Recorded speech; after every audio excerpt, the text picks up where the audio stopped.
Hello students, welcome back to the 6th video. In this video, we'll be understanding the difference between Iqtadar, Mansabdar and Subedar. So let's check it. Difference between Iqtadar, Mansabdar and Subedar. Basis, Delhi Sultanate and Mughal Empire. On the basis of land, Delhi Sultanate called it as Iqta, whereas Mughal Empire called it as Jagir. For the Mansabdars, it was termed as Jagir, and for the Subedar, it was termed as Suba. Second, governor of land. In Delhi Sultanate, it was termed, the governor was termed as Iqtadar or Mukti. Whereas in Mughal Empire, the governor were termed as governor of land, were termed as Mansabdar, or the other name for it was Jagirdars. In the second one, it is termed as Subedar, okay, or Suba. The basis, the third form, that is the functions. In Delhi Sultanate, Iqtadar, what did the Iqtadar do? Iqtadar collected taxes from the Iqtas as their salary, administered the Iqtas, okay, they tried to administer, all the administration work was done of Iqtas. Paid salaries to soldiers from the taxes they collected. All the amount which was collected went to the army, standing army, for their food, for their clothes, for their armaments, okay, all the necessary dealings and for their salaries. All this amount which was collected used to be spent on the soldiers. Mughal Empire, functions of a Mansabdar.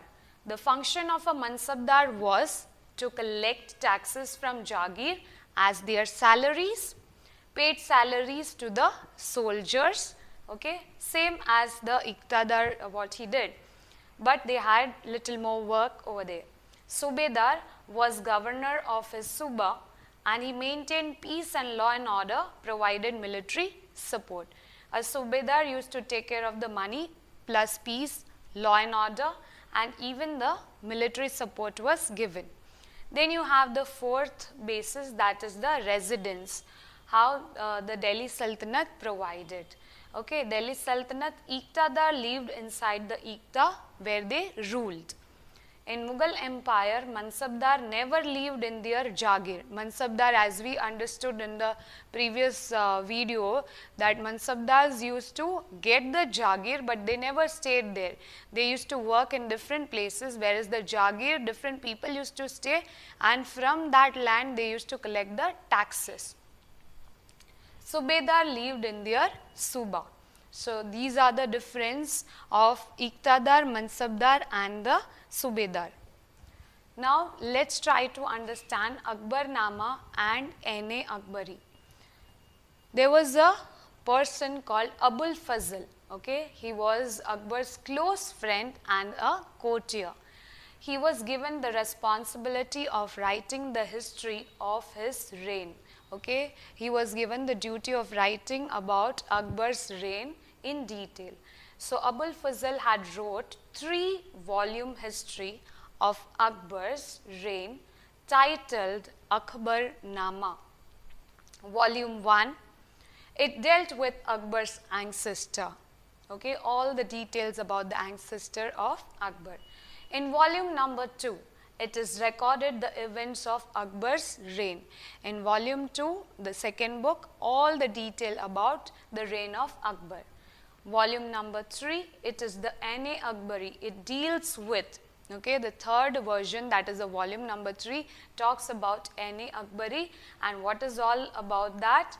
Akbar's administration, household, army, revenues which he collected, the geography of his empire, traditions, culture of people living in India, statistical details about crops, yielded, price, wages and revenues. So all the details were mentioned in Ain-e Akbari by Abul Fazl. Next topic here is religious developments during Akbar's reign.